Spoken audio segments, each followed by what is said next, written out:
the sensors. Love how that works.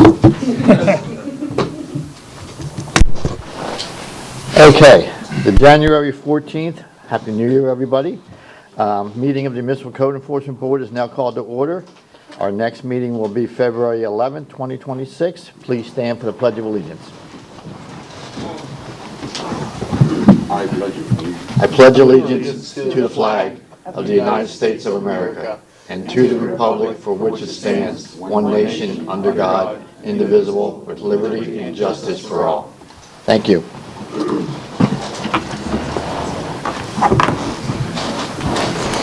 Ladies and gentlemen, the Municipal Code Enforcement Board is charged with conducting hearings to determine whether an alleged violation of the city code has occurred. Decisions made by this quasi-judicial board will be based on the evidence and facts presented this evening. Our meetings are conducted in accordance with Robert's Rules of Order, and each case will begin with the city presenting its evidence of the alleged violation. The respondent will then present his or her case. Both parties will have an opportunity to cross-examine all witnesses. The board members may question any witness. Comments by both parties must be relevant to the case. Persons wishing to speak will be given an opportunity to do so by the chair and must address the board from the podium after giving their name and address. Upon request, copies of all material submitted by staff are available for review. Board members are reminded to obtain permission to speak from the chair, and questions of the city should be directed to the attorney for the city. This time, I'd like to ask all persons who expect to give testimony tonight to please stand and be sworn in by the city clerk. Please raise your right hand. Do you swear or affirm that the testimony you will provide the board tonight will be the truth, the whole truth, and nothing but the truth? Please answer. Thank you. All right. Ex parte communication. This time, I'd like to ask board members if they had any ex parte communications regarding any matters coming before the Code Enforcement Board this evening. If you've had verbal communications, please disclose the sum and substance of the communication, when and where the communications occurred, and with whom it occurred. If you received any written communications, please disclose the nature of the communications and provide a copy to the city clerk to be filed in the record. So I get this in? I'm looking at this and I have case number 25-4063.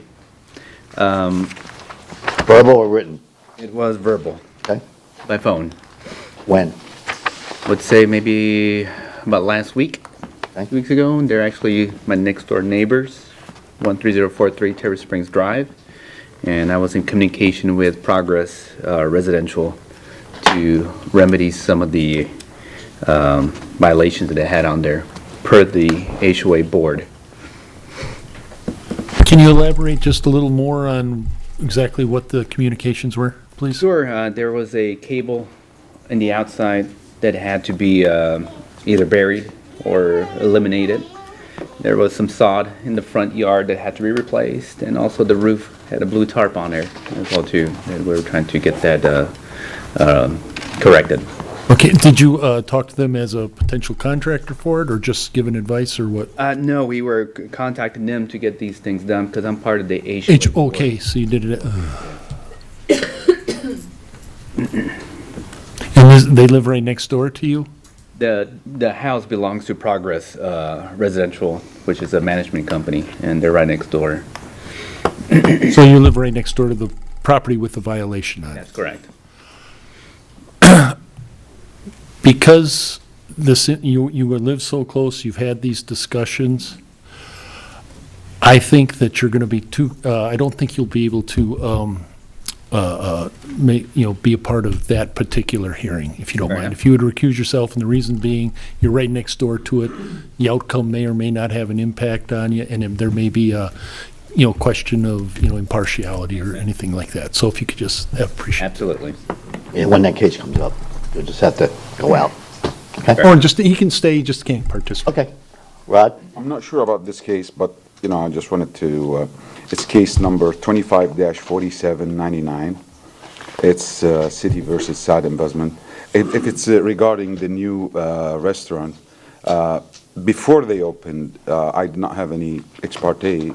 They just asked me about the sign, and I directed them in the right directions to the city engineer.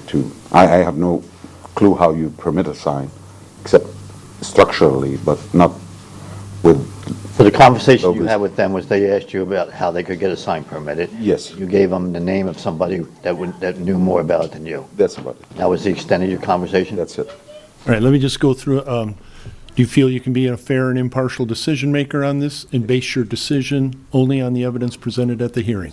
Yes. Very well. If that's the case, I don't know, if it's regarding the, it's called Farouz This Abu permit Labid. required for signs, so. Yeah, I know, think it but probably is is. it, So it probably is. yes, so, all right. That means it's the same case. Thank you. So, Yeah, I'll be easy though this time. I've had none. I've not had any. I've had none. I've had none, but there is one case where I will have to recuse myself. You want to hear about it now, Ernie? 25-4599 is a neighbor, and I think just to avoid any appearances of bias or impropriety, I should recuse myself from that particular case. All right, thank you. Jeez. All right. Be safe. All right. All right, so we did all that. Out of order. Okay, so we will be taking cases out of order tonight. Hopefully you all have pens. The first case we're going to hear is, gotta find it.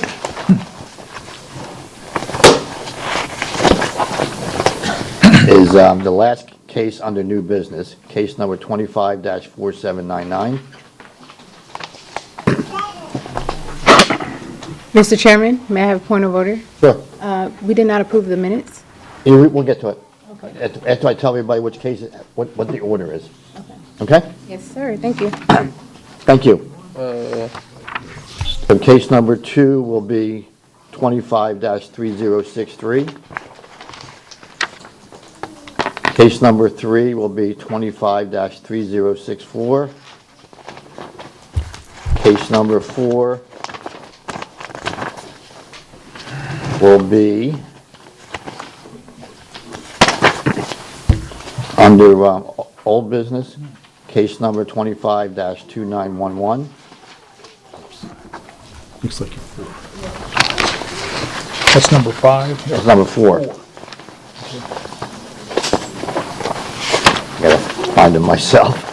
I was gonna, and can you repeat? Page 3. Once you're done? You want me to go through it again? Yeah, once you're done. Yeah, let me get it. Number 5 is also under old business, 25-4048.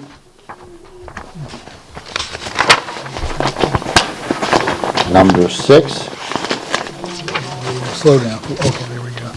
is under unfinished business, 25-500072. And number 7 is under new business, 25-3466.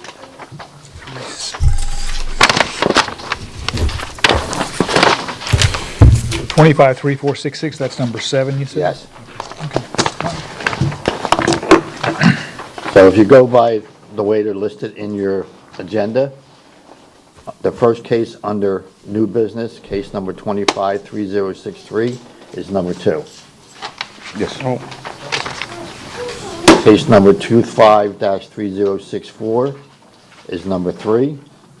Case number 25-3466 is number 7.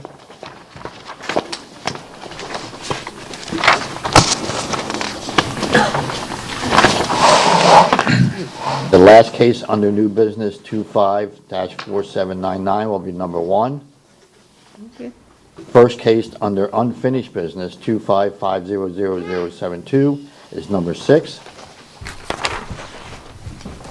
Case number 25-2911 under unfinished is number 4. And case number 25-4048, the last case under unfinished, is number 5. Okay? Sure. All right, shall we begin? Case number 254799, City versus Sod Investment, Inc., for the property located at 11401 North 56th Street, Suite 23. This case is before the board based on an alleged violation. Sound. I'm sorry? Oh, the mic? Microphone. It is on. It's on? Yes, sir. Maybe move there, Move it closer. Sorry about that. try that. Continue, Oh, minutes. Oh, thank you, yes. Okay, I said I was going to get to them and I didn't. I apologize. Okay. Before we get started, we must approve the minutes. My apologies. Okay, hopefully everybody's received a copy of the December 10th, 2025 minutes. If there are no additions, corrections, or anything else that you guys want to change, I'll entertain a motion to approve. Motion to approve. We have a motion to approve. Do we have a second? I'll second that. Motion and a second. Any further discussion? Seeing none, all those in favor? Aye. Opposed? No nays, motion carries. Now we can begin. Thank you. Thank you. case number 254799, City versus Sod Investment, Inc., for the property located at 11401 North 56th Street, Suite 23. This case is before the board based on an alleged violation of Section 12-979, subsection A, permits required for signs, and Section 8-28, subsection A, subsection 1, permits at required. This case will be prosecuted this evening by Code Compliance Officer Danielle Batt. The city has evidence that the notice of violation and notice of hearing were properly served. Thank you. Good evening, I'm Officer Batt with Code Compliance. This case this evening was initiated by myself per the request of the Permitting Department on December 23rd, 2025. This property had just finished going through the permitting process in multiple meetings where they were well aware of their permissions.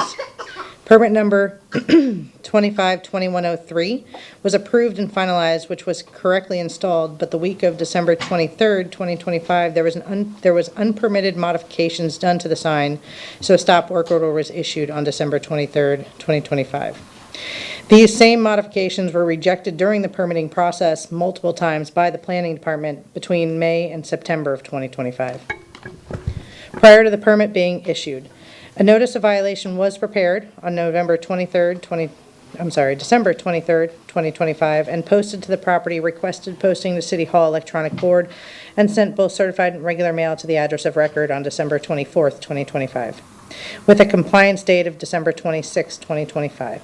Upon reinspection on December 29th, 2025, the violation was still present, so a notice of hearing was prepared, posted to the property, requested posting to City Hall electronic board, and sent both certified and regular mail to the address of record on December 31st, 2025. As of Monday, January 12th, 2026, records show that the property is still not in compliance. Seeing as this case was not something within our normalcy, but clearly an intentional disregard for the city's ordinances, I am asking for a ruling and a fine at least of $50 daily until the violation is in full compliance. At this time, the city's building official Dallas Foss and Deputy Director of Community Development Marissa Robinson can answer any questions regarding the property. Good, thank you. Any questions for the code officer? Rod? Are you going to answer the questions? I have a question. What's the problem? Actually, you say they submitted for a sign permit, did they? Dallas and Marissa are going to answer all those questions. Okay.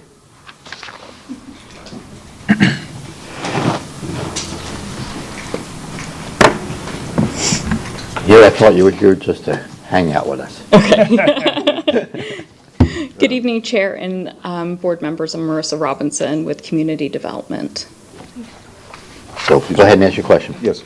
What's the problem? Actually, they have a violation, but what's the actual problem? Is it the size? Is it the writing?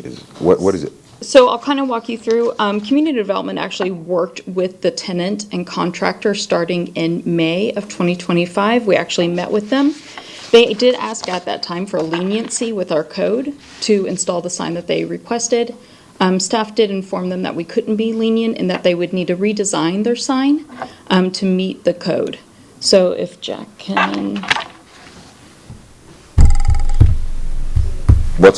What's the code calls for?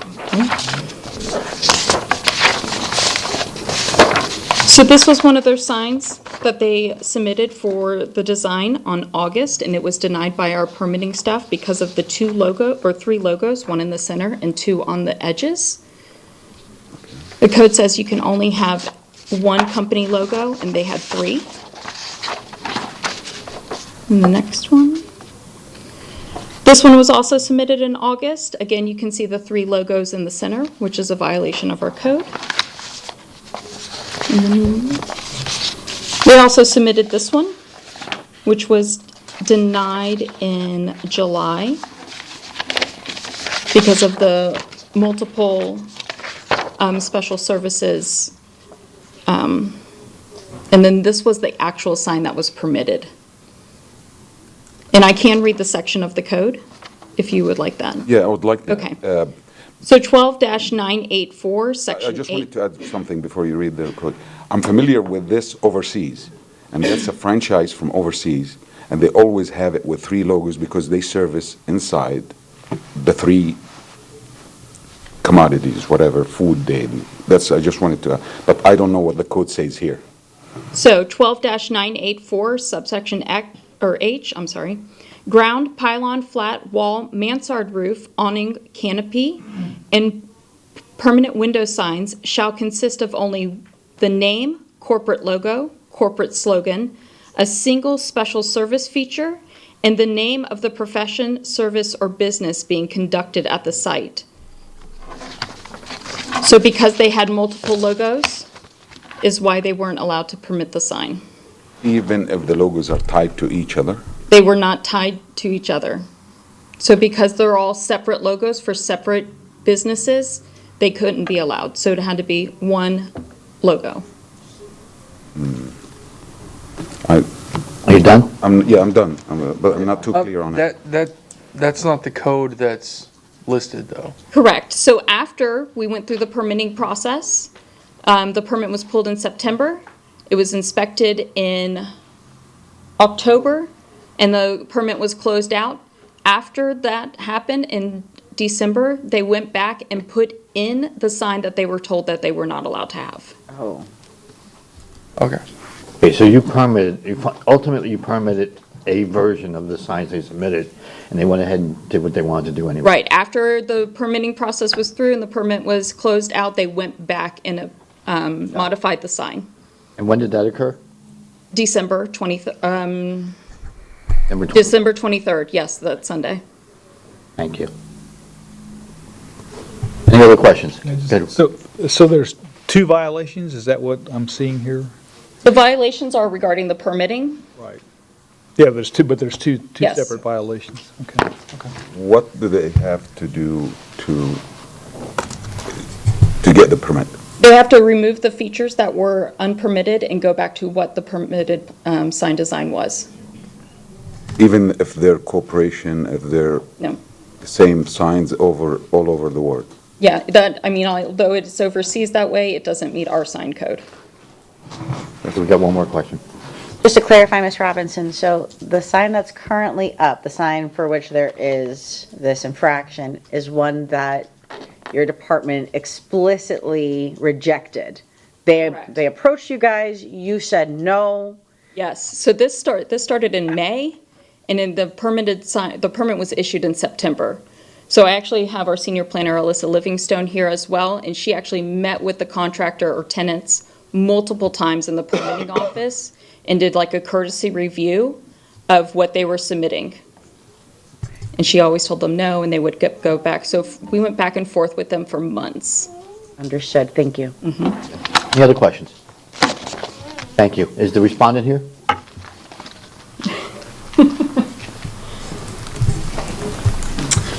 Good evening. My name is Mohammed. I represent SAD Investments. I am not the violator, I guess you would say, but since we own the property, I'm assuming that the violation sticks to the property, and then eventually we would have to go after the tenants and so forth.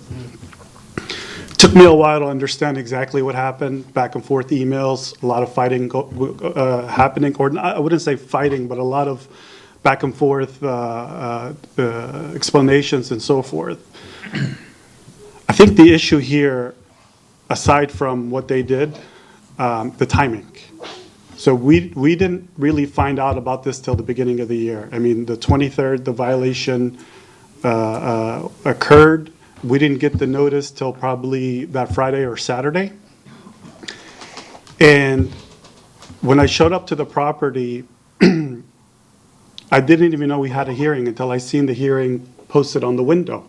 And I'm looking at it, they had assured me that it was taken care of and so forth. So I'm looking at the notice, and I'm like, guys, do you know what you're looking at, and so forth? They said, no, it's taken care of. We spoke with Dallas, here's this, here's that, here's that. So there was a lot of confusion going on, and then finally, when Jack responded and kind of explained everything to me, that's when I understood, okay, you got two situations going on, and so forth. So I'm not here asking, I guess what I'm asking today for is an extension. The contractor, I spoke with him this morning, he's out of town. He comes back on Friday. He said, I need all next week to take care of it, but at the same time, I wanted an additional 7 days just in case they can't do it, then we'll send our crew and so forth. When I spoke to Jack today, he was telling me that you're gonna need a permit to take the sign down. So if they can't take care of it, we will step in, we'll hire a contractor, put their name on the permit, and pretty much take it down ourselves as a landlord. Any questions for the respondent?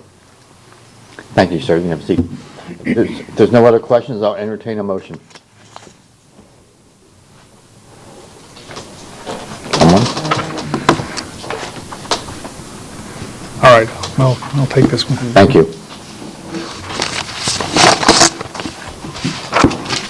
This here. In case number 25-4799, I move that the city has proven by a greater weight of the evidence that the following violations of the City of Temple Terrace City Code exist on the property located at 11401 North 56th Street, Suite 23. And the code sections are 12-979A and 8-28 subsection A subsection 1. This motion is based on the sworn testimony this board has received from Code Enforcement Officer Danielle Batt, along with any other evidence, including photos, affidavits, and notice of violation, all of which is received and entered as part of the record of this hearing. I further move that said violations be corrected on or before February 11th. If the respondent does not comply with this order on or before that day, they are ordered to pay a fine for each and every day the violations continue past the date set for compliance upon considering the following factors: the gravity of the violation, any actions taken by the violator to correct the violation, and any previous violations committed by the violator. I move that the fine be $50 per day. Second. We have a motion and a second. Any further discussion? I just have a question for Jack. Is February 11th an acceptable date for you? Yes. Okay. Okay.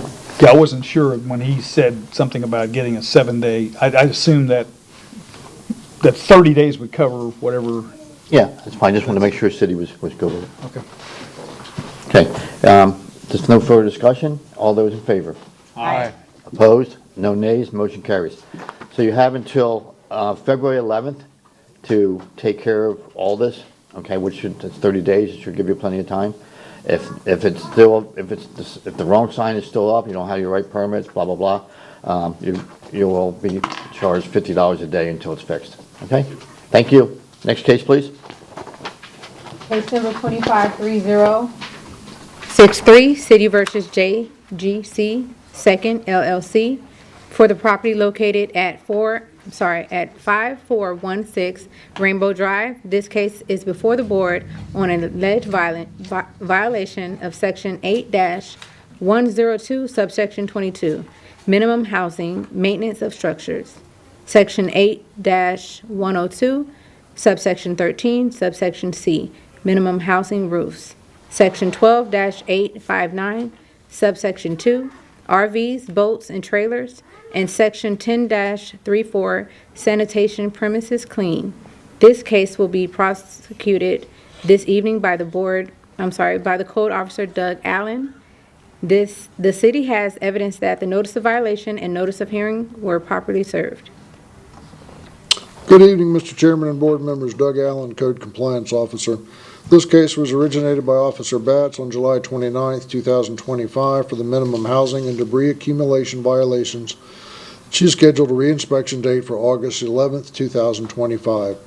On December 22nd, 2025, I created an amended notice of violation for boarded windows and doors fascia in disrepair, a trailer stored in the side yard without being screened from view, and an accumulation of debris throughout the property, with a compliance date of December 30th, 2025. I posted the notice at the front door, and a copy was posted on the electronic board at City Hall for the 10-day requirement, and copies were mailed, both certified and regular mail, to the owner of record. On December 30th, a notice of hearing was created, and the case was scheduled for the January Municipal Code Board meeting. I posted a copy of the notice of hearing at the site on that day. This time, I'd like to submit photographic evidence taken by myself on December 22nd. This time, the site is in compliance, and I'm also submitting an affidavit of compliance on those violations and seeking a finding. We'll accept those. Thank you.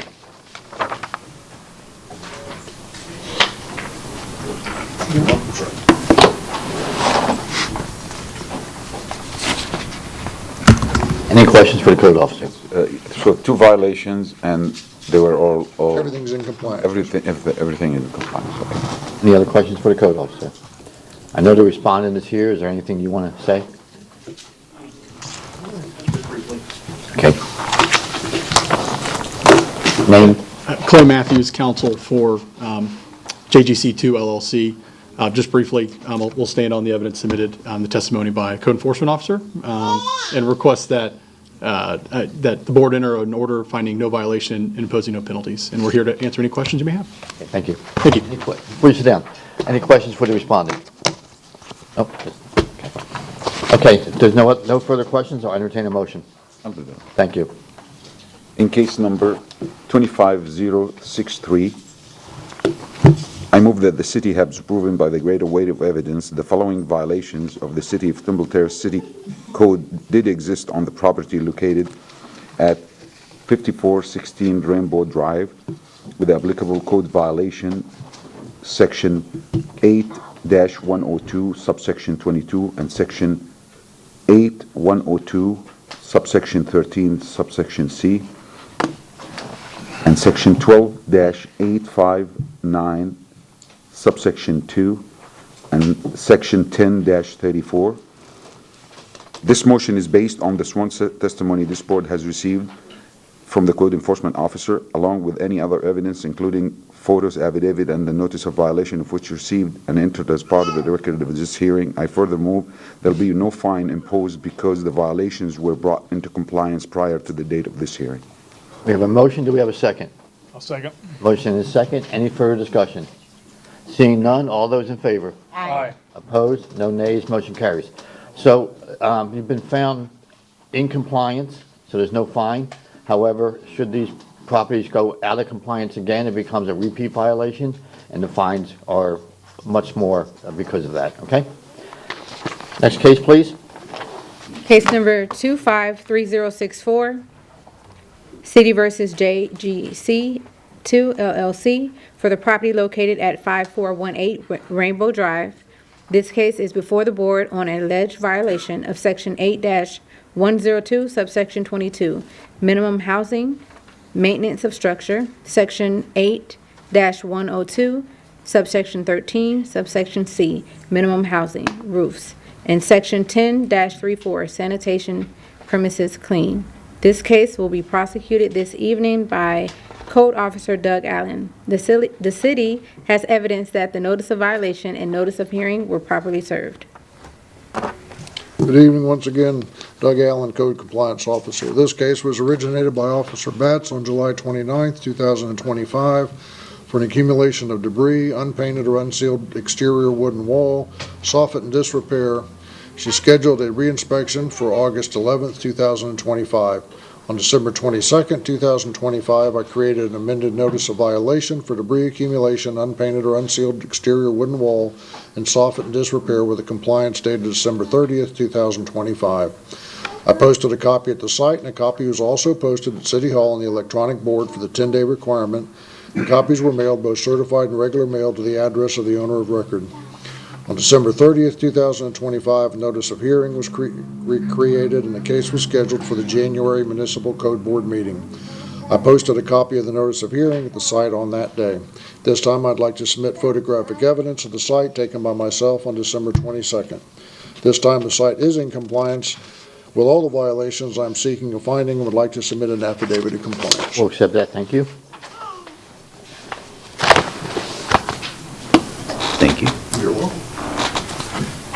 Any questions for the code officer?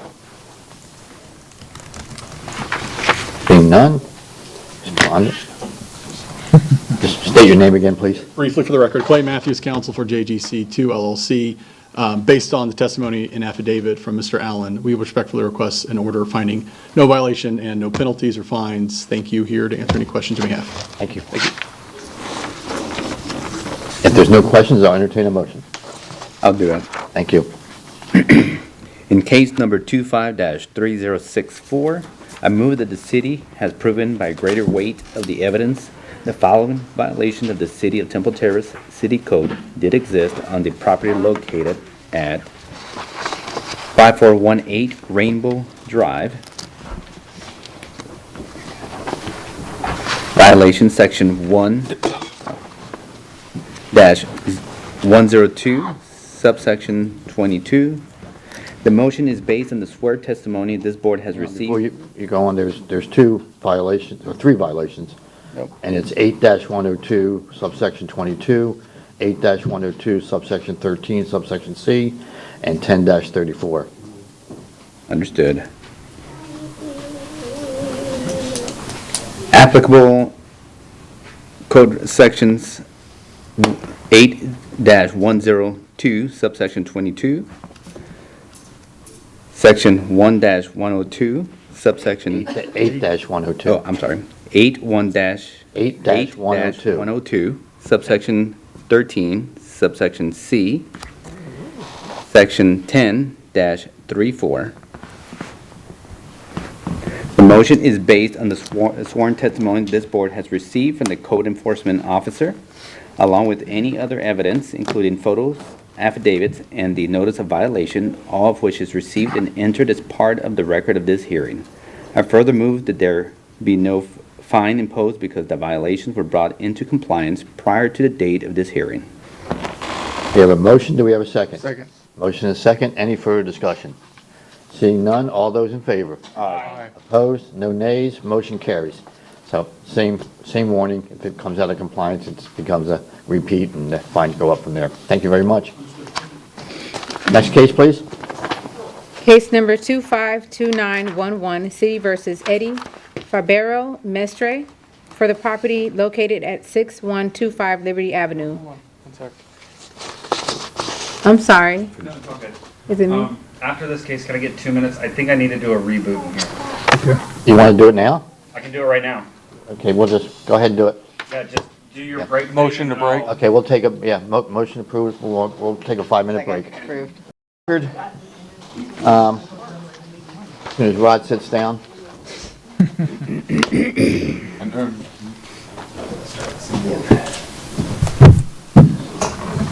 So mark your agendas. We have case number 8 will be under new business, 25-4550. Should be the next to last case under new business. 4550. Okay. That's number 8. Number 8, okay. Right now, we're on case number 4, which is under unfinished business. Okay. Case, excuse me, case number 252911, which is under unfinished business, City versus Eddie Fabero Mestre, for the property located at 6125 Liberty Avenue. The deadline for compliance is January 14th, 2026. Fine of $25 per day, beginning January 15th, 2026. Violation, Section 8-28, subsection A, subsection 1. Permit app required. Deadline for compliance is midnight tonight. Yep. Respondent here? Yes. Good afternoon, Chair and the Board. Karina Fuller here on behalf of the respondent, Mr. Mestre. I just wanted to advise that we do have the permit, however, we are... Okay, before you get into that, why don't you remind us what this violation is about? Okay. So this is a driveway violation where my client, without a permit, expanded his driveway. Since the violation, the driveway has, I guess, not been used or utilized. With the expansion, there's grass now growing. What happened was it was expanded by laying gravel, which killed the grass.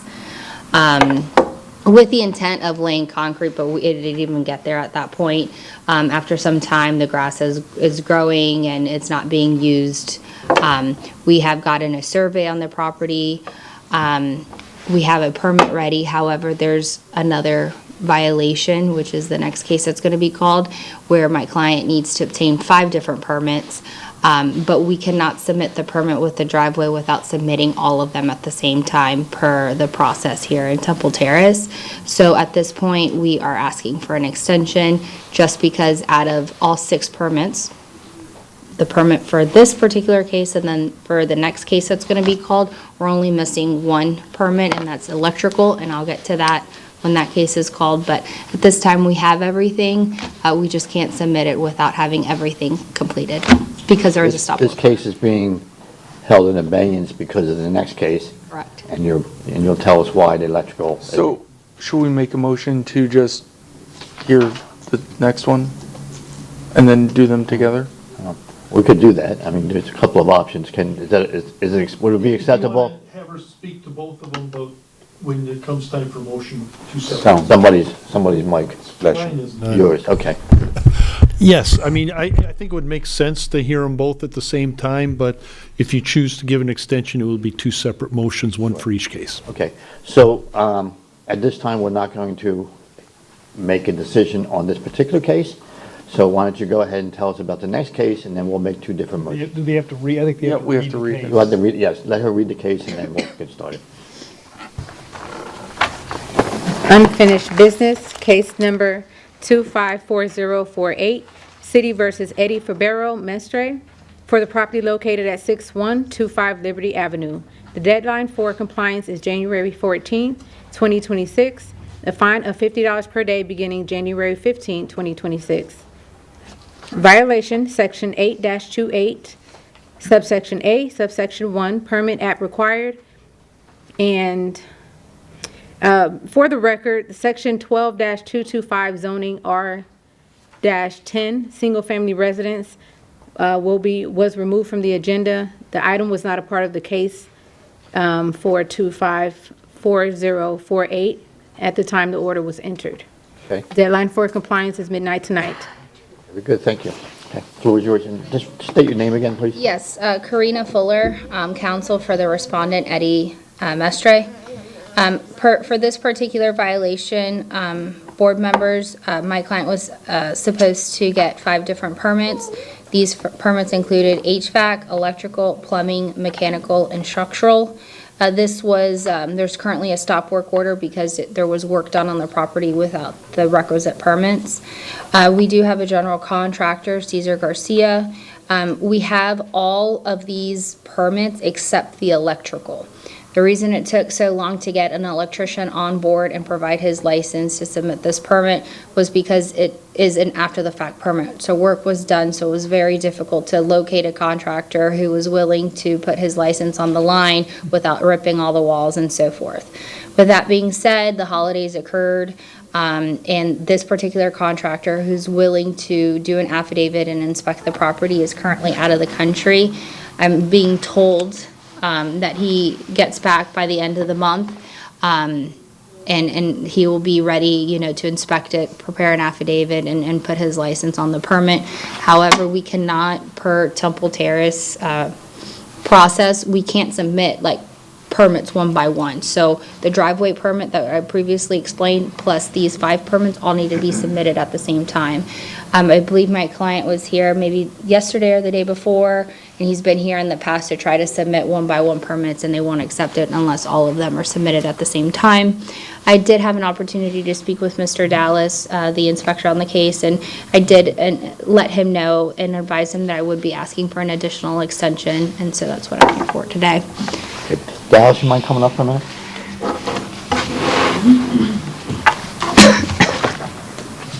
So assuming that her contractor gets back by the end of the month and gets you something, let's say February 1st, would you be able to have your people review and, assuming there's no problems, approve by our next meeting? Yes, we can have it done. Okay. Okay. All right, gentlemen, what's your pleasure? And no, the board. Oh, yeah. Well, it just, these, we have, when we do the extension, If you decide to give them extension or not give them extension, we'll need to have two motions. One for the first case and one for the second. Okay. I'm ready. Okay. Do one at a time. Go ahead. Case 4. Okay, in case number 25-2911, I move that the city give them this extension for the client till February 11th, 2026. We have a motion, do we have a second? Second. Motion and second, any further discussion? Seeing none, all those in favor? Aye. Aye. Opposed, no nays? So you have an extension for this, for case 25-2911 until February 11th. In case number 25-4048, I move that the city, I have a motion to move the compliance date till February 11th, 2026. We have a motion, do we have a second? Second. Motion and second, any further discussion? Seeing none, all those in favor? Aye. Opposed, no nays? So you received the extension on both cases. I will be seeing you all again on February. Hopefully with good news. Unless we're- Yeah. Thank you, have a good night. Next case, please. Unfinished business, case number 2550072, City versus Blue Rock Premier Properties for the property located at 6900 Aruba Avenue. The deadline for compliance is January 14th, 2026. A fine of $2,000 per day beginning January 15th, 2026. Violation, Sections 8-56A, fire alarm system not operational. Section 8-57B4, fire hydrant access maintenance. Section 8-57B1, fire safety emergency lighting. Section 8-57B2, fire safety extinguisher inspection. Section 8-57D, fire safety posting addresses. Section 8-56, fire suppression systems. Section 8-55, fire grills. And Section 8-55A2, fire and proper storage. Deadline for compliance is midnight tonight. Thank you. You're welcome. Good evening, members of the board. My name is Cletus Squires, Fire Inspector with the City of Temple Terrace Fire Department. So this continuance case that I had that was found in fault for these violations, since that date, 6 of those violations I have already cleared off the dockets. They have been corrected and currently meet our code. On the other 2 violations for the fire alarm systems and the fire sprinkler systems for the Which sections are those? 856A, I think. It's 856 is fire suppression systems. The very first one, Mr. Chair. Yeah, 856A. Okay. You got it before I did? All right. So it's 856A and which other one? 856A, and the next one would be 856. Okay, so those are the only 2 left. Yes, sir. So I've been speaking with the property representatives as of last week, and I have confirmed the progress with the actual contractors that are doing the work out there, and there has been much progress made on the correction of that. Spoke with the fire sprinkler, which is Pipe Archer, this week on the phone, and he's replaced, they're doing it in phases, and he's ahead of schedule. He's replaced a number of the heads, and the sprinkler heads inside the units. He's got 8 valves that he still needs to be replaced that feeds the water to the buildings, and he says he's ahead of schedule, and potentially by next month his work will be done. Spoke with Kevin from Cox Fire. Now, I think it's also Pie Barker, formerly Cox Fire. And he's in charge of fixing the alarms. And some of this work goes together. You have to have one done before you start the fire alarms with the way it reports and things. And he has started, and we got about 10 of the buildings that he's got at priority that are on fire watch, that the actual property management is conducting on their own, that because of the fire alarms not working, which we addressed prior to. And so they're on a fire watch status, knows that they have to call, and that the system might not report or go out. So he's making those the priority, and same thing, he's got them all inspected because they weren't inspected before, and he knows what work is required. And same thing, he's thinking that, he told me maybe even by the end of this month, that his work, if everything goes as scheduled, should be done. And remind me, somebody, how many extensions have we given so far?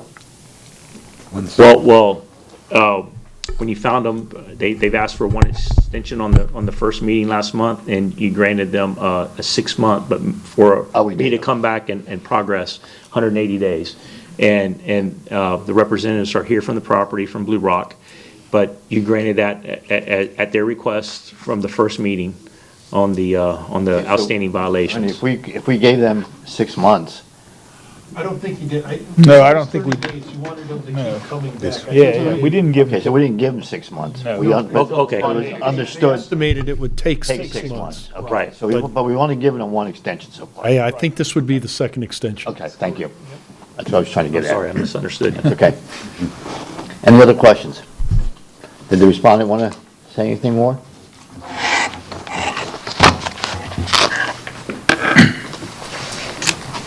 My name's John Jones. Address is 6900 Aruba Avenue. Good evening. I just wanted to reiterate, we are making significant progress. We do anticipate to have this project completed in its entirety by next month. Our fire vendor is anticipating a date of February 18th for full completion. And so we respectfully ask for an additional 30-day continuance. And just, you're continuing the fire watch in those buildings that don't have alarm systems? That is correct. Any other questions? Rod? Our next meeting will be February 11th. So the 18th, so you don't think you can make it by February 11th? I know the progress and with Cletus is very few, and he's very happy with the progress, but what? Yeah, we're hoping that the fire vendor can finish the work ahead of schedule. That's kind of a conservative date that they've given us so far. Last month, we projected a 180-day timeline with the understanding that we'll be here to check in every 30 days. So there may be a situation where by the meeting on February 11th, there may be 1 or 2 items of, I believe, 8-56A remaining. So it may be a situation where next month's meeting, we may need to ask for just one last continuance and then be fully compliant by March's meeting. Very good. Any other questions? Seeing none, I'll entertain a motion. Go ahead. In case number 25-500072, I move to extend the case till February 11th, 2026. Second. Motion is second. Any further discussion? Seeing none, all those in favor? Aye. Opposed, no nays? You have your extension, sir. Thank you. See you next month. Thank you. Next case, please. Case number 254550, City versus Jose J. Garcia Jr. for the property located at 5... Oh, I'm sorry, I skipped to number 8. Sorry about that. Case number 7 under new business. Case number 253466, City versus Michael Echeverra and Natalie Echeverra for the property located at 409 Berwick Avenue. This case is before the board based on an alleged violation of Section 12-859, subsection 2, RVs, boats, and trailers, and Section 10-34, sanitation premises clean. This case will be prosecuted this evening by Code Officer Doug Allen. The city has evidence that the notice of violation and notice of hearing were properly served. Thank you. Good evening, Mr. Chairman and board members. Doug Allen, Code Compliance Officer. This case was originated by Officer Batts on September 2nd, 2025 for an RV in the front yard and debris throughout the property. She scheduled a reinspection for September 9th, 2025, which showed no change, so a notice of violation was generated on that date with a reinspection date of October 1st, 2025. She achieved service with a resident's adult daughter, and a copy was posted at City Hall for the 10-day requirements, and copies were mailed both regular and certified mail to the owner of record. A reinspection on December 29th, 2025 showed no change, so I prepared a notice of hearing on that date and scheduled the case for the January Municipal Code Board meeting. I'd like to submit photographic evidence taken by me on January 8th, 2026. We'll accept those, thank you.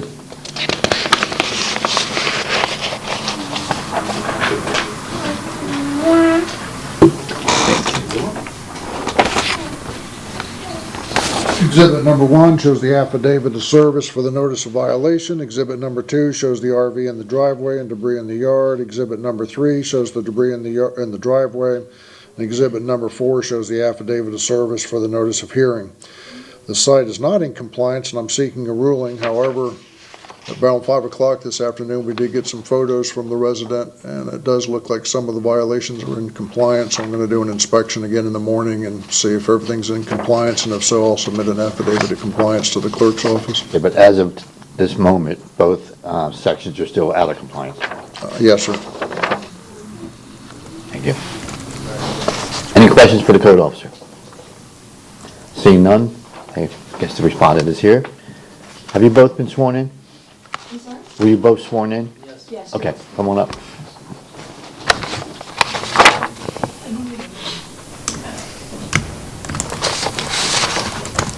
Good evening, members of the board. So we were literally down. Name and address first, please. I'm sorry? Name and address. Natalie Echeverria. Michael Echeverria. Address? Address 40, the address? Yes. 409 Berwick Avenue. Perfect, thank you. All right, so we were literally down to the wire. We went ahead and we emailed Mr. Doug here the photos of the completed work. We have gone ahead and put the RV on the side of the yard behind the gates. We were able to close the gates, and we were able to clean up all the debris in the yard. The tires, the wood that was out in the front, everything has been cleaned up. And I sent him all the updated pictures today, literally before we made it here, because that was literally all the time that we had left. But we were able to comply with both of the violations. So in your opinion, it's now in compliance? Absolutely. Respectfully, yes, we are in compliance. Yeah. Any other questions for the respondents?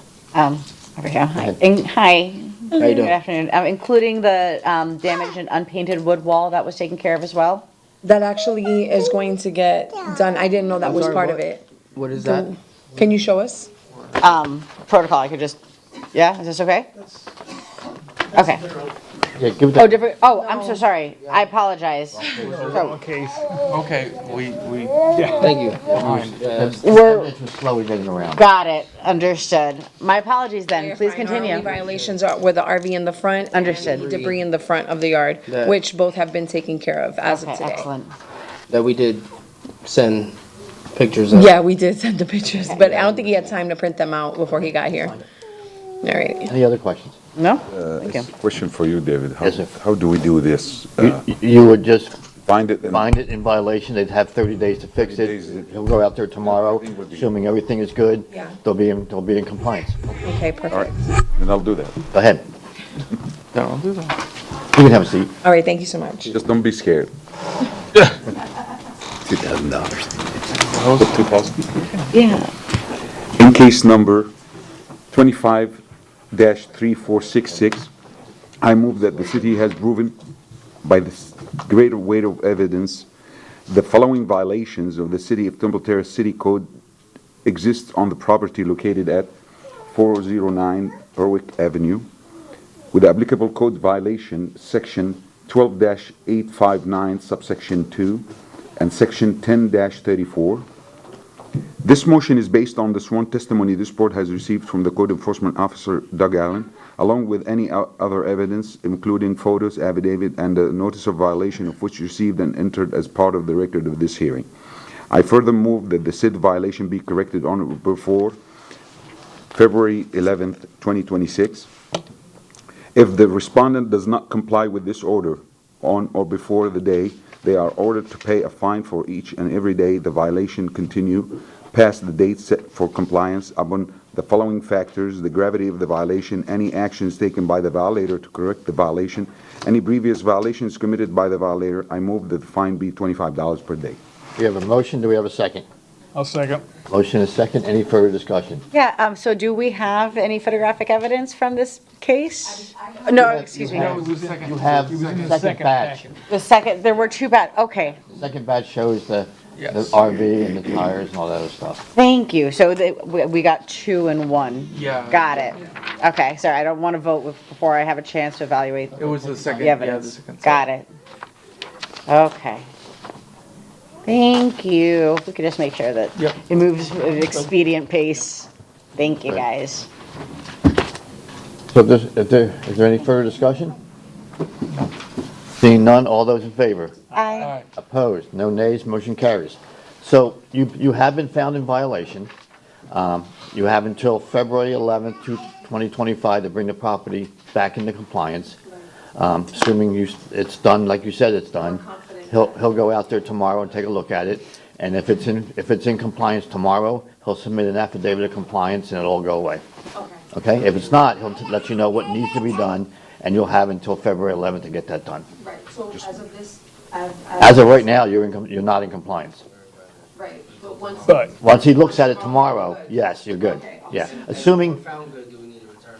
what's that? Will we need to return if we're found to be in compliance like we said? No, let's assume that he finds something that's not in compliance tomorrow, he will tell you what that is, okay? And you'll have until February 11th to bring that in compliance.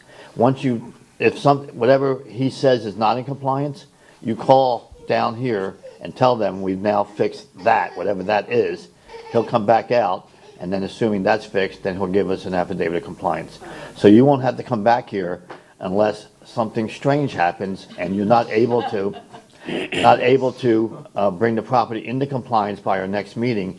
You'll have to come to us on that date, February 11th, and tell us why it wasn't fixed. And then at that point, you will be able to ask for a extension. There is no guarantee you will get one, but you are welcome to ask. Okay? Any other questions? I have one too. Well, you'll have to wait.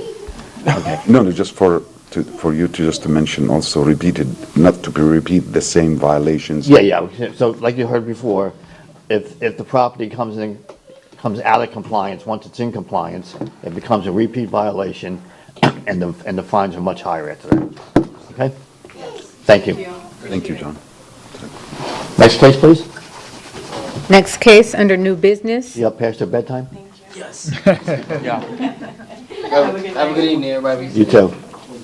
Case number 254550, City versus Jose J. Garcia Jr. for the property located at 409 Biltmore Avenue. This case is before the board based on an alleged violation of Section 12-922, subsection A, parking commercial vehicle in a residential area. The case will be prosecuted this evening by Code Compliance Officer Doug Allen. The city has evidence that the notice of violation and the notice of hearing were properly served. Good evening, Mr. Chairman and board members. Doug Allen, Code Compliance Officer. This case was originated by me on December 2nd, 2025 for a food trailer stored in the driveway. Went directly to a notice of violation on that date with a reinspection date of December 9th, 2025. I posted the notice at the property, and a copy was posted at City Hall on the electronic board for the 10-day requirement, and copies were mailed both certified and regular mail to the address of the owner of record.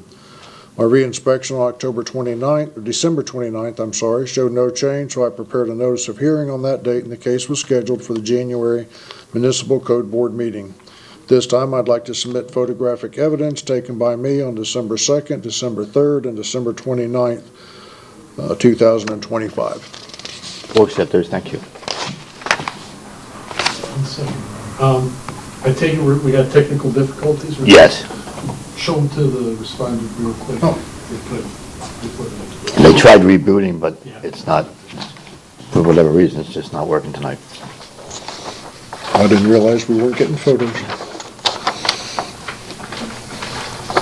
He can't see the laptops in there.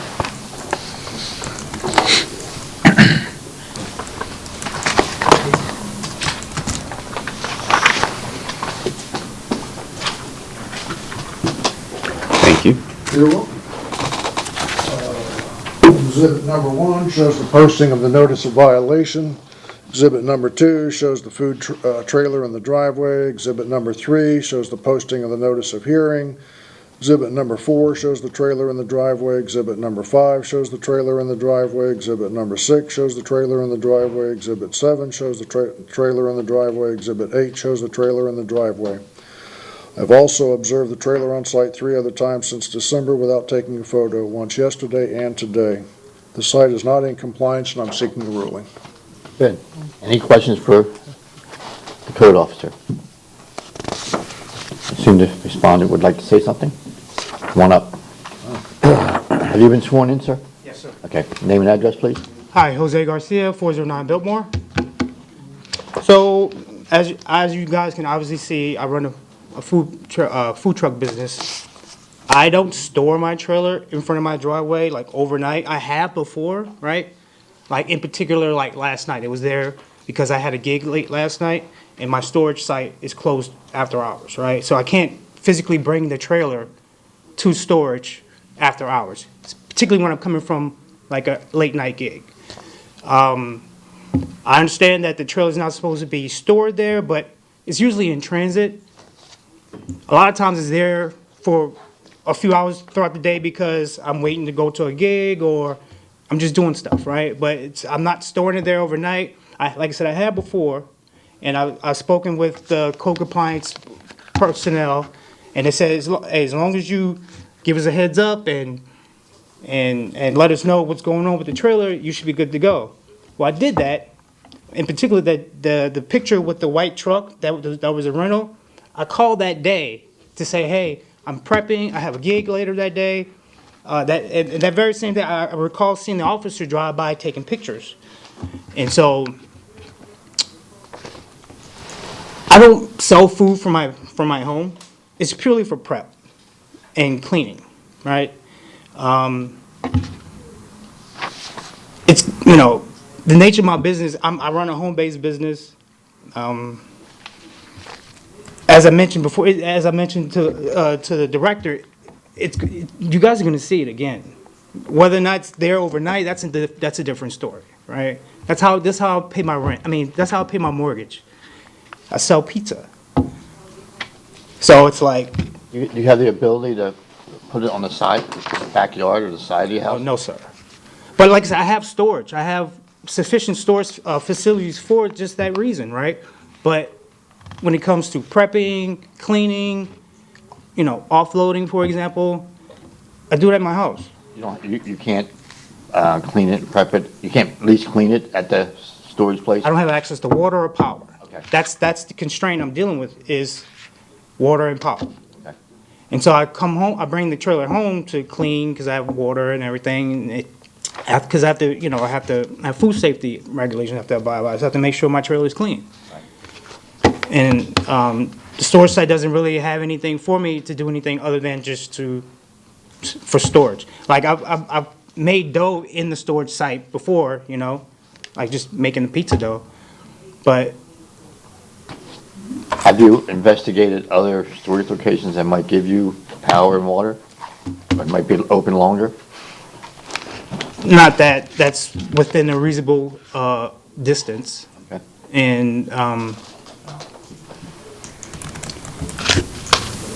not storing it there like overnight. Like I said, I have done it before, but I've come to an understanding with the compliance department, and I'm taking steps to adhere to those guidelines that they set forth, but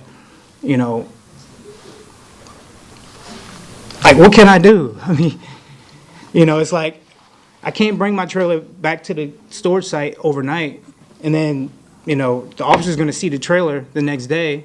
It was there this morning, right? I brought it back to the storage site at lunchtime. It's gonna be there again. You know, it's just the nature of my business. But again, it won't be there overnight. I've taken steps to ensure that, you know, I can work with the code compliance office going forward in the future. But I mean, I'm at a rock and a hard place. It's like, So either Ernie or Jack, what is the actual rules as far as trailer? Is it just overnight, or can't be there at all, or? It can't be there at all. Now, we did have a conversation, Mr. Garcia and I did, on a couple occasions, and just like anybody else that we would deal with here in Temple Terrace, if there's a situation, once in a blue moon, that maybe he does have to be somewhere at 4 in the morning, and he prepped all night, and it's going to be there, give us the heads up, you know, we'll take that into consideration. But if it's going to be something that's going to be every single day, we're going to get complaints. We're going to see it. It's a direct violation of the ordinance. So if it's something that's going to be every day, it's not really conducive to what's in the ordinance. Gotcha. And there's no way to cover up that trailer like you would with an abandoned vehicle, putting a car cover over it? No, the only way to really make that work is to store it on the side of his, you know, screen from view. But the way his property is laid out, it's not really going to work for him. I don't have the space to store it like in the backyard or otherwise. I can either store it in my driveway, I can either have it in. It won't fit in your garage, right? That's big. No, negative. It's too big. My truck can't even fit in my garage. So it's like, how can I make a living and be still in compliance with the city of Temple Terrace? Sounds like you can't, quite frankly. And here's my dilemma.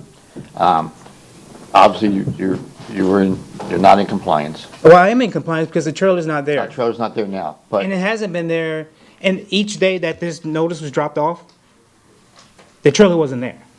okay. So this is based on like the previous day. But here's the dilemma. We have photographic evidence that shows it was not in compliance on those particular days, okay? If we find you in violation tonight, the next time it's not in violation, it becomes a repeat. And when it becomes a repeat, the fines go up drastically. Which we don't want to. Which we don't want to do, okay? So, you know, we'll see if you get found in violation tonight according to the board, but you have to understand, and you keep telling us, well, you're going to see it again. Well, the next time they see it, it becomes a repeat violation. So you're going to have to find an alternative, you know, a buddy's house, a different storage facility that's open longer, 24-hour storage, you know, prep it and put it in the back of your truck and take it over to the trailer. You're going to have to change the way you do things in order to be in compliance. I mean, I'm a homeowner. Yeah. I pay my taxes. Yeah, I understand that. Why can't I have my trailer in my driveway? Can I ask a question? And this might be for the director. Could if the code compliance officer comes through during the day and he's there prepping, instead of just taking a photo, is there a way, and I understand it's more out of their time, just to say, hey, like, is it gonna be here all day? What's going on? Since you know this is going on, because if he's prepping during the day and then he's gonna take it back to storage at, you know, 7, 8, or he's gonna be leaving to go to work, whatever, is that an option? No, and the reason is, if this was something that was once every couple months and we happen to notice it, we do that now. Yeah. We would stop and we would have that conversation, hey, how's everything going? Is this going to be here all day? What you got going on? Letting you know that you're in violation, blah, blah, blah. And then we rectified that right then and there. But if there's something every day, I'm not going to have the officers go out there every single day. Well, it sets a bad precedent. Right, because we'd have to do that for every single person throughout the entire city for every single violation. Yeah. And it's just not feasible. That's fair. Rod, you had a question? Yes, it's for Jack. What can he do? What you're suggesting that he can do? We have to figure out another way. I would be more than willing to sit down with Mr. Garcia and brainstorm and try to figure something out. Because I understand his frustration. I get it. It may be easier to sit down with somebody, a third party, that may be looking at things a little bit differently to try to find things. When you're frustrated, you're just trying to get it done. He's trying to make money and pay his mortgage. Completely understand that. But the fact is, we have a law, and we've got to make sure that law is followed, just like everybody else in the city. I would recommend that he sits down with me or somebody, if not me, and try to figure this out so we can make sure he can perform the business. He's doing something I would love to do. Seriously, I would love to do something like that. And I'm sure his pizzas are amazing. But we have to find another way to allow him to do that. Are we getting also neighbors' complaints? We've had a couple since I've been here. So it's, like they just, every time they see his truck in the driveway, they're complaining, or? No, that was a few months ago. I was getting complaints, but that's kind of died off a little bit as we've been engaging. Because I think he explained that, I was following what he said. I feel with his frustration, but I just want to find a solution for him. He's a resident, and this is his living. We just have to think differently. The fact is, it can't be in the driveway, right? It can't be on the property because the ordinance says so. He has a storage facility that's not going to work for his business. We have to find another way, and I'm more than willing to sit down with him and try to think through that and see what we can figure out. At what point does my rights as a property owner come into play, right? Like, I can't have my own trailer in my own driveway on my own property that I pay taxes and a mortgage on. That's correct. These are the laws. Well, I was just going to kind of go with the way that Mr. Kalwaja was going to go. There is an ordinance that prevents this, and that was voted on by the city council. That is what the community wanted, was to not have commercial vehicles in residential property. So I understand your frustration and your argument, but that is what the community as a whole has asked for through our ordinances. So that's going to be the law, and it's prohibited here in Temple Terrace. So at one point, is it storage versus it's just being there for temporarily? What are my left and right parameters? If I can't have it at all, that's pretty unreasonable. If I can't have my trailer in my driveway at all, like. Have you taken a look at the ordinance language? I have not. Mr. Chair, may I? Sure. Okay. So the ordinance description, I'm going to skip all of the numbers and letters and whatnot and get right to the meat and potatoes for you. Except as provided in subsection B of this section, all commercial vehicles, including self-propelled vehicles with or without trailers, having a weight class of 1 ton or more individually or combined, and all commercial trailers are prohibited from parking in any residential zoning district, street or lot. So it's not storage, I don't think is the issue. It's the language is parking it there. So we have to kind of reframe how we look at this to find the solution. Once the vehicle stops moving, it's considered parked. Well, if I can, just paragraph B, we allow it for on a temporary basis for the purpose of loading and unloading. Okay, perfect. But I think we're moving beyond the loading and unloading, then it sits there, correct? So, right, and I admit, granted, I was storing it there prior, overnight, mainly out of laziness. But as far as if I'm allowed to park it there for the sake of offloading, unloading, or unloading, and what are my left and right parameters? You just heard them. Right, but what is the time frame? Mr. Chairman. Is it 1 hour? Is it 4 hours? That's not, hang on, that's not for this board to determine. That's something you have to work out with the code officers. And so how is that even objectively fair? Because he can pretty much interpret it as he sees fit. He can say, if it's there 5 minutes, it's in violation. May I? No, hang on. Again, you have to work it out with them, but unloading and loading means that you're actively taking stuff out or putting stuff in. That's unloading and loading.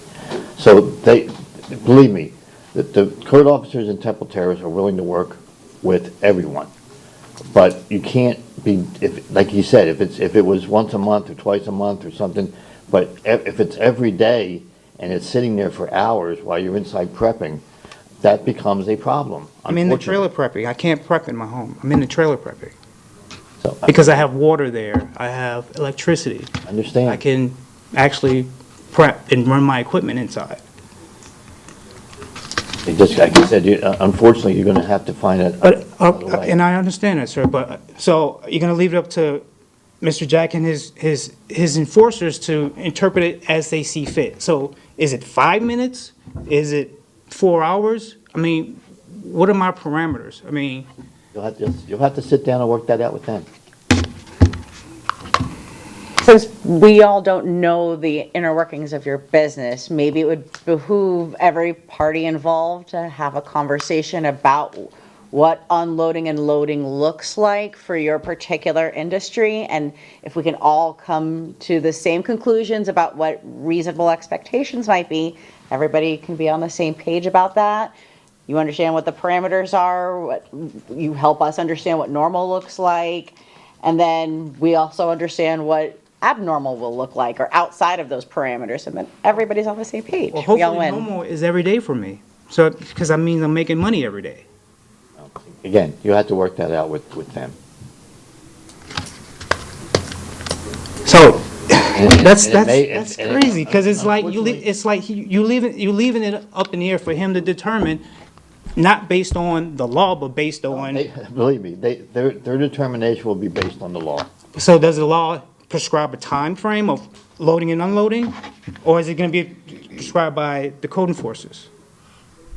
It's not going to be tied into time. It's going to be tied into the activity. Are you loading and unloading? Otherwise, the law says you can't have it there, parked there at all, except if you're loading or unloading. So it isn't a matter of time, it's a matter of activity. So are you guys gonna send code officers to my house every time I have my trailer in front of my house, whether I'm loading or unloading, to make sure? Because, life happens. I have kids in the house. Something can happen in the midst of me unloading and loading, and I gotta go to the hospital real quick, right? Or I gotta do something real quick. I mean, I'm not here to waste you guys' time, but if we're gonna follow the letter of the law needs to prescribe a time frame, not being based on somebody's subjective point of view. Like, oh, I've seen this trailer last night. I've seen the trailer 2 days ago. It's always here. No, you don't. It's not always here, because overnight it's gone. You only see it in the mornings when I'm active. But you have no way of telling that I'm bringing that trailer back to storage every night, particularly when I have jobs in the morning and it's there in the driveway every morning. So if I'm a fisherman and I have a boat and my boat is always in the driveway. You'd be in the same spot you are now. Right. But you guys don't know if I'm bringing my boat down to the marina every night. You just see the boat in the driveway every morning, but you don't see the subsequent activities after that. I'm sorry? Which would be a violation. But I pick up the trailer in the morning. Okay. But see, this is the real world implications that I'm trying to figure out here. Here's the bottom line. We will be making a determination tonight whether or not a violation of the city code has occurred, okay? If that violation, if it is determined that a violation has occurred, I'm just telling you that the next time it occurs, it will be a repeat violation. If it's a repeat violation, the fines go up, okay? So that's what we're dealing with, okay? Now, however you work that out with the code enforcement officers, and I'm pretty sure it's going to involve you changing the way you do things a little bit, okay? And checking in with them, saying, hey, can I do this on I don't know, my I don't know, house? I don't know, beyond that, I don't know. Crazy. It's like, what's the point of having property and ownership when you can just be told that you can or cannot do something as simple as having a trailer in your driveway just for a couple hours throughout the day? I mean, it's... We understand your predicament. Okay, if there's no other questions, I'll entertain a motion. Motion. Thank you. In case number 25-4550, I move that the city has proven by a greater weight of the evidence the following violations of the City of Temple Terrace City Code exist on the property located at address 409 Biltmore Avenue, Section 12-922, subsection A, parking commercial vehicle in residential area. This motion is based on the sworn testimony this board has received from Code Enforcement Officer Allen, along with any other evidence, including photos, affidavits, and the notice of violation, all of which is received and entered as part of the record of this hearing. I further move that said violations be corrected on or before February 11th, 2026. If the respondent does not comply with this order on or before that day, they are ordered to pay a fine for each and every day the violations continue past the date set for compliance. Upon considering the following factors: the gravity of the violation, any actions taken by the violator to correct the violation, and any previous violations committed by the violator, I move that the fine to be $25 per day. We have a motion, do we have a second? Second. Motion is second. Any further discussion? Seeing none, all those in favor? Aye. Opposed? No nays, motion carries. So, sir, you have been found in violation of the code. You have until February 11th to bring the property into compliance, which means you have until then to sit down with them and try to work something out. Otherwise, you're going to have to do something a little bit different in the way you do things now. The trailer's not even there today. It wasn't there. Okay. Each time the notice was dropped off, the trailer was not in the driveway. Okay, well, again, any other questions? Thank you. Next case, please. Case number 253740, City versus Paula Amina Alio, for the property located at 7903 Terrace Ridge Drive. This case is before the board based on an alleged violation of Section 8-102, subsection 13, subsection C, minimum housing roofs. This case will be prosecuted this evening by Code Officer Lori Smith. The city has evidence that the notice of violation and the notice of hearing were properly served. Good evening, Mr. Chairman, board members, Lori Smith, Code Compliance. This case was originated proactively on September the 22nd, 2025. My inspection revealed a brown tarp on the roof, which might emit rain or cause dampness in the walls of the structure. At this time, I left a door hanger with a compliance date of the 22nd of October, 2025. My inspection on November the 4th, 2025 revealed no change. Therefore, a notice of violation was prepared with the compliance date of the 28th of November, 2025. Affidavit of service was obtained by hand delivery to Layla Channer, who is a niece of the respondent who also resides there. At this time, I'd like to submit photographic evidence of the violation taken by me on November the 4th, 2025. We'll accept that, thank you.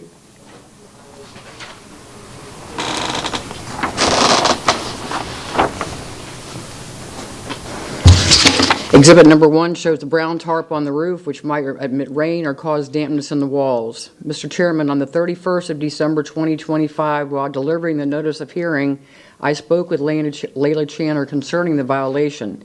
As of today's date, the site is not in compliance and I'm seeking a ruling. Very good, thank you. Any questions for the code officer? So you, Go ahead. so you said you spoke with the, I guess not. The niece of the respondent, who also resides at the property, Mr. Snelling. Did they give any, what was the nature of the correspondence, of the discussion? She was surprised that the respondent hasn't reached out directly to me, and that she was kind of caught off guard. I said no, that, I haven't been contacted, and she was the only person that I had contact with, was Ms. Channer. Okay. Thanks. Any updates since then? Go ahead. No. None? None. Any other questions? Seeing none, I'll entertain a motion. All right, I'll do this one. Thank you. And case number 25-3740. I move that the city has proven by a greater weight of the evidence the following violation of the City of Temple Terrace City Code exists on the property located at 7903 Terrace Ridge Drive. The code violation is 8-102 subsection 13 subsection C. This motion is based on the sworn testimony this board has received from Code Enforcement Officer Lori Smith, along with any other evidence, including photos, affidavits, and notice of violation, all of which is received and entered as part of the record of this hearing. I further move that said violations be corrected on or before February 11th, 2026. If the respondent does not comply with this order on or before that day, they are ordered to pay a fine for each and every day the violation continues past the date set for compliance. Upon considering the following factors, the gravity of the violation, any actions taken by the violator to correct the violation, and any previous violations committed by the violator, I move that the fine be $25 per day. We have a motion. Do we have a second? Second. Motion is second. Any further discussion? Seeing none, all those in favor? Aye. Opposed? No nays. Motion carries. Next case, please. Case number 253904, City versus Timothy J. Moore and Jessica L. Moore, for the property located at 631. There's light. Oh, I'm sorry, my mic wasn't on. Okay. Okay, let me start over. Sorry about that. Case number 253940, City versus Timothy J. Moore and Jessica L. Moore, for the property located at 6311 East 113, East 113th Avenue. This case is before the board based on an alleged violation of Section 8-102, 13C, minimum housing roofs. This case will be prosecuted this evening by Officer Lori Smith. The city has evidence that the notice of violation and the notice of hearing were properly served. Great, thank you. Good evening again, Mr. Chairman, board members, Lori Smith, Code Compliance. This case originated proactively on October the 6th, 2025. My inspection revealed the east side gutter did not allow for unhindered passage of rainwater, and there was tree debris on the roof of the structure. At this time, I left a door hanger with a compliance date of the 30th of October, 2025. My inspection on November the 4th, 2025 revealed no change. Therefore, a notice of violation was prepared with a compliance date of the 20th of November, 2025. No one was at home, so I posted the notice letter at the front door and requested copies be sent certified and first-class mail to the owner of record. I also requested a copy be posted on the electronic board with the 10-day requirement. At this time, I'd like to submit photographic evidence of the violation taken by me on the 4th of November, 2025. Accept those. Thank you.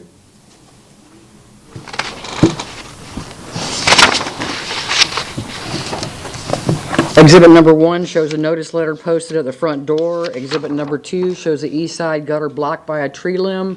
Exhibit number 3 shows the tree debris on the roof of the structure.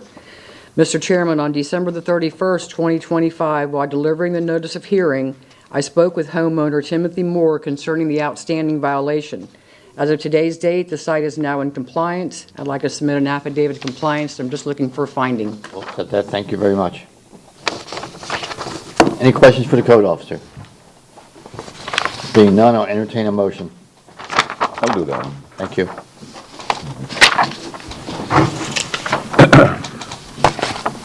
In case number 25-3904, I move that the city has proven by the greater weight of evidence the following violations of the City of Temple Terrace City Code did exist on the property located at 6311 East 113th Avenue, with the applicable code violations, Section 8-102, subsection 13, subsection C.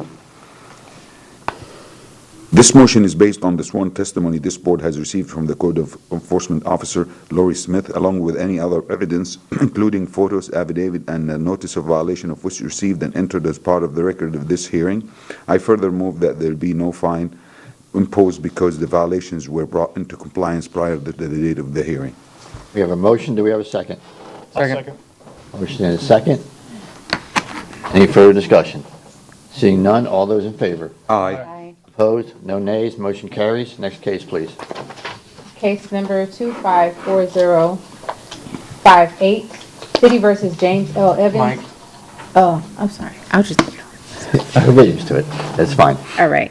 Case number 254058, City versus James L. Evans and Joyce A.G. Evans for the property located at 11305 East Queensway Drive. This case is before the board based on an alleged violation of Section 10-34, sanitation premises clean. This case will be prosecuted this evening by Code Officer Lori Smith. The city has evidence that the notice of violation and the notice of hearing were properly served. Good evening again, Lori Smith, Code Compliance. This case originated proactively on October the 20th, 2025. My inspection revealed debris accumulation on the front and south side of the property. At this time, I left a door hanger with the reinspection dated the 25th of October, 2025. My reinspection on November 4th, 2025 noted no change. Therefore, a notice of violation was prepared with a compliance date of the 20th of November, 2025. No one was at home, so I posted the notice letter at the front door and requested copies be sent certified and first-class mail to the owner of record. I also requested a copy be posted on the electronic board for the 10-day requirement. At this time, I'd like to submit photographic evidence of the violation taken by me on November the 4th, 2025. Accept that, thank you.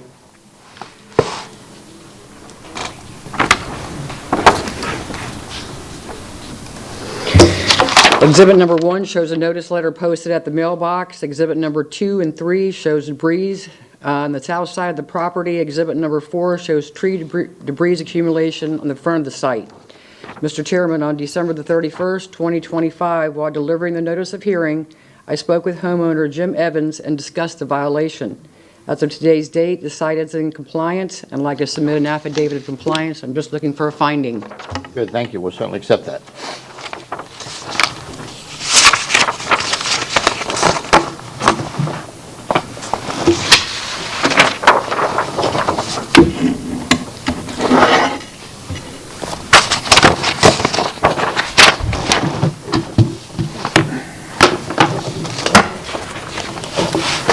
Any questions for the code officer? Seeing none, I'll entertain a motion. All right, I'll do this one. Make sure I got the right one here. Okay. So in case number 25-4058, I move that the city has proven by a greater weight of the evidence the following violation of the City of Temple Terrace City Code did exist on the property located at 11305 East Queensway Drive, Code Section 10-34. This motion is based on the sworn testimony this board has received from Code Enforcement Officer Lori Smith, along with any other evidence, including photos, affidavits, and notice of violation, all of which is received and entered as part of the record of this hearing. I further move that there be no fine imposed because the violation was brought into compliance prior to the date of this hearing. We have a motion. Do we have a second? Second. Motion and a second. Any further discussion? Seeing none, all those in favor? Aye. Opposed? No nays. Motion carries. Next case, please. Case number 254063, City versus Progress Residential Borough 16 LLC. For the property located at 13043 Terrace Springs Drive, this case is before the board based on an alleged violation of Section 8-102, subsection 13, subsection C, minimum housing roofs. This case will be prosecuted this evening by Lori Smith, Code Officer Lori Smith. The city has evidence that the notice of violation and notice of hearing were properly served. Thank you. Good evening Chair, again. before we start, I just want to remind Ms. Jones that Board Member Gomez will be recused on this one. Okay, thank you. Good evening, board members and Mr. Chairman. Lori Smith, Code Compliance. This case was originated proactively on October the 20th, 2025. My inspection revealed a blue tarp on the roof of the structure, which might have been rain or caused dampness in the walls or interior portions of the building. At this time, I left a door hanger with a compliance date of the 20th of November 2025. My inspection on November the 25th, 2025 revealed no change. Therefore, a notice of violation was prepared with the compliance date of the 11th of December 2025. No one was at home, so I posted the notice letter at the front door and requested copies be sent certified and first-class mail to the owner of record. I also requested a copy be posted on the electronic board for the 10-day requirement. At this time, I'd like to submit photographic evidence of the violation taken by me on November the 25th, 2025. Accept that, thank you.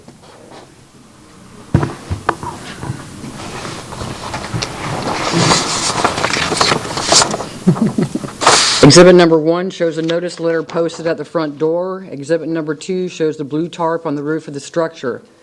Mr. Chairman, on the 9th of December 2025, property manager Seth Jones contacted me about a permit and was referred to community development. As of today's date, the site is not in compliance and I'm seeking a ruling. Good, thank you.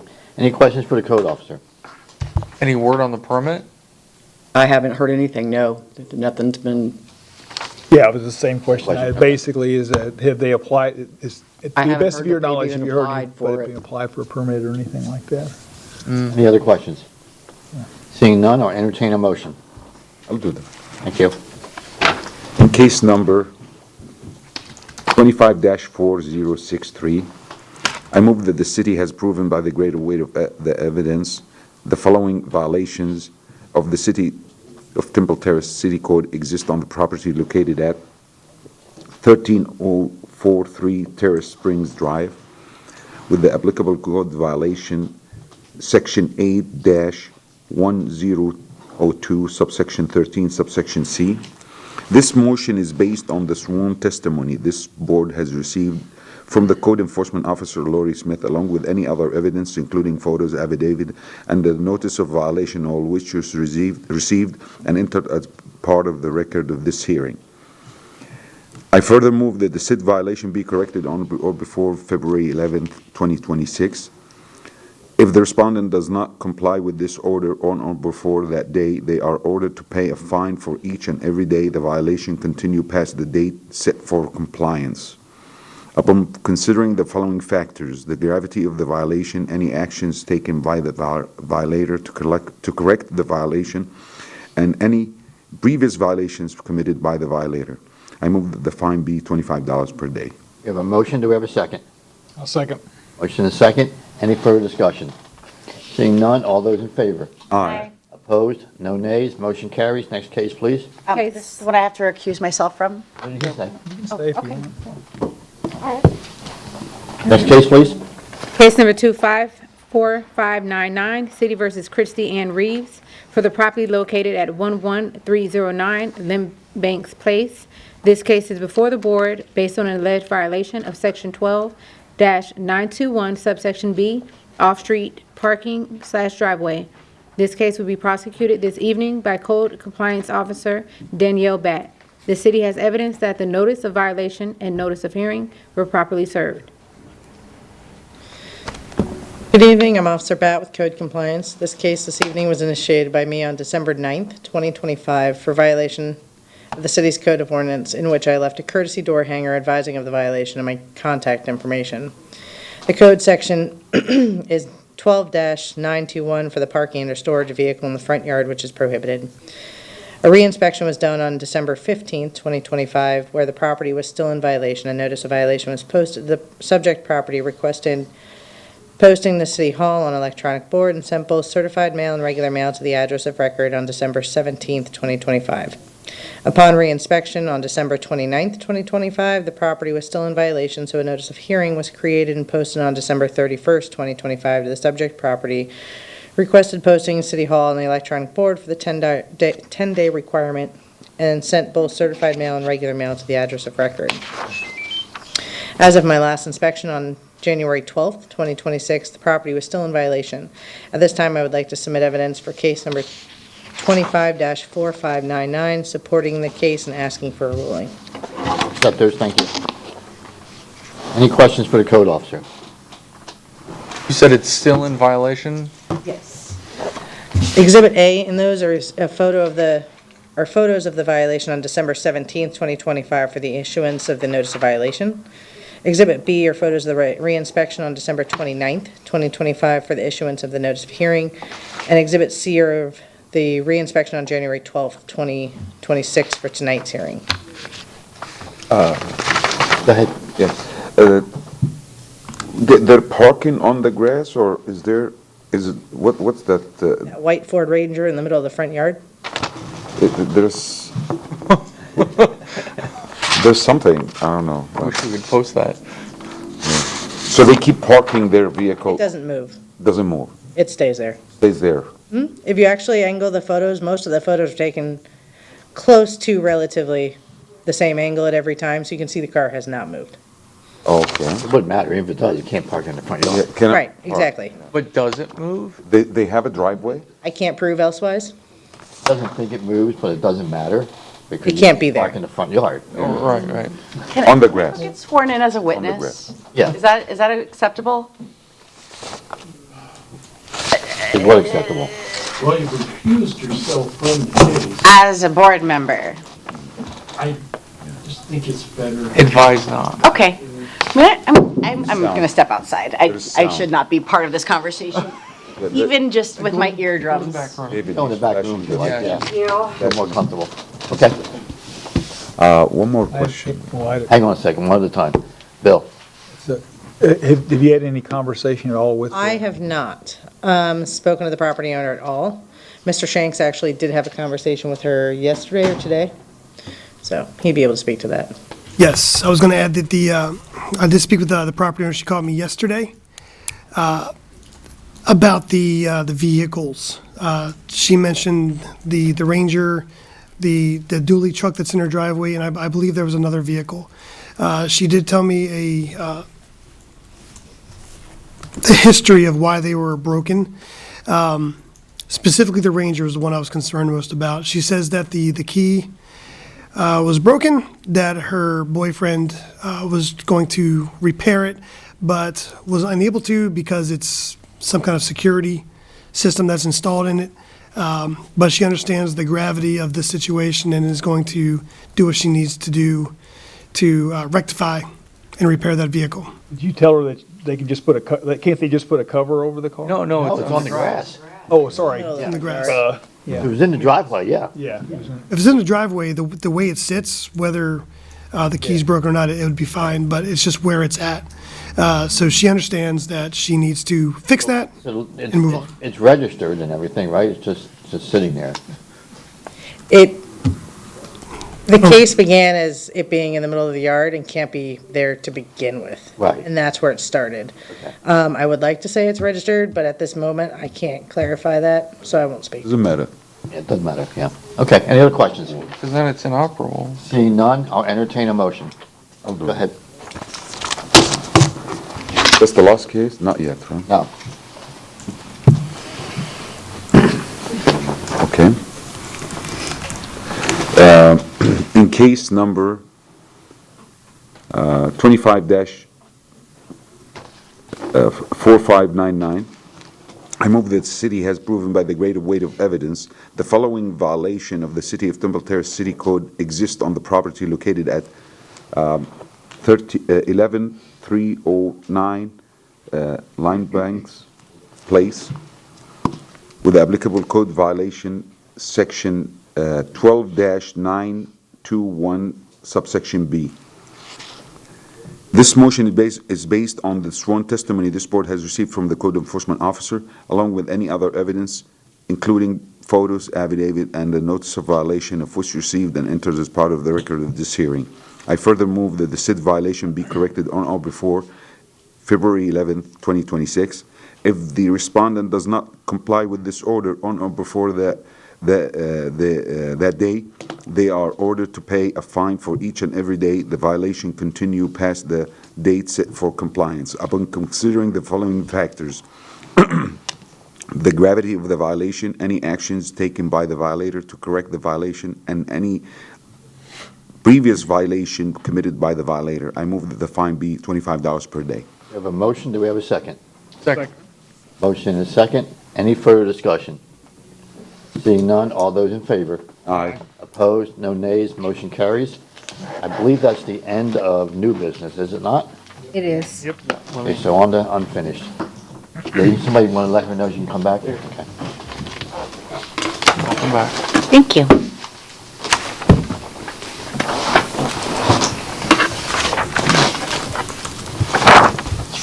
I believe first case under old business or unfinished business is 250402.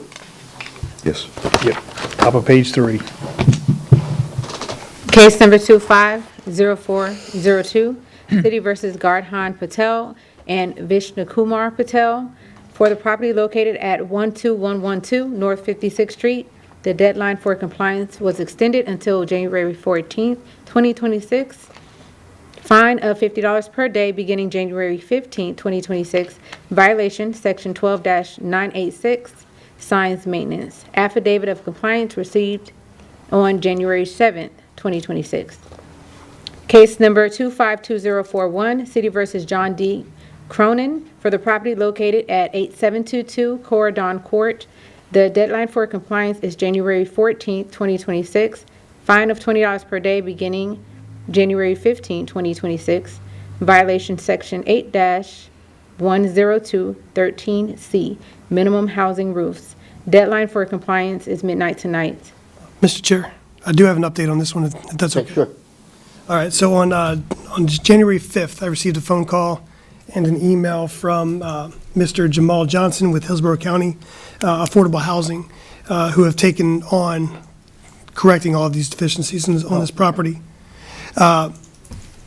He said that the corrections to the violations were supposed to start this week, and then carry on for the next couple of weeks while they get everything finished. So that was just an update on that. That was on Mr. Cronin's behalf. Okay, would an extension be the right thing to do? In my opinion, speaking with Hillsborough County, who did call, I would say so. Board? Yes. Yeah, we can do it. We can do it. Yeah. Make a motion. All right. So you want, in case number 25-2041, I would like the date for compliance to be extended until February 11th, 2026. We have a motion, do we have a second? Second. Motion and a second. Any further discussion? Seeing none, all those in favor? Aye. Opposed? No nays, motion carries. Next case, please. Who was the second on this case? I didn't hear it. It was you? Thank you. Next case is case number 252999, City versus Edison De Jesus Jaramillo Montoya for the property located at 11002 Ridgedale Road. The deadline for compliance was December 10th, 2025. The fine of $4,200 was paid and 13 trees were planted, and $25 per day was to begin. However, the affidavit of compliance was received December 4th, 2025, and let me reference the violation, which was section 12-763, tree removal penalty, and section 12-768, tree removal regulation. So this case is in compliance. Very good. Case number 253166, City versus Yossi Israel Kafan for the property located at 5116 East 122nd Avenue. Deadline for compliance was January 14th, 2026. The fine of $25 per day beginning January 15th, 2026. Violation Section 12-861, subsection E. Subsection E, subsection 6, fences appearance. Affidavit of compliance received December 30th, 2025. The next case, case number 253640, City versus Abel Pino Lopez for the property located at 5307 Rainbow Drive. Deadline for compliance was January 14th, 2026, and the fine of $50 per day beginning January 15, 2026. Violation Section 8-102, subsection 13, subsection B, exterior walls, and Section 8-102, subsection 13, subsection C, minimum housing roofs. Deadline for compliance is midnight tonight. That was the last case. Good, thank you. Any other board action? Any liens reports? Any new business? Other than Happy New Year, everybody, welcome back. If not, I will entertain a motion to adjourn. Motion to adjourn. We have a motion. Do we have a second? Second. All those in favor? Aye. Opposed? No nays. Motion carries. Thank you very much.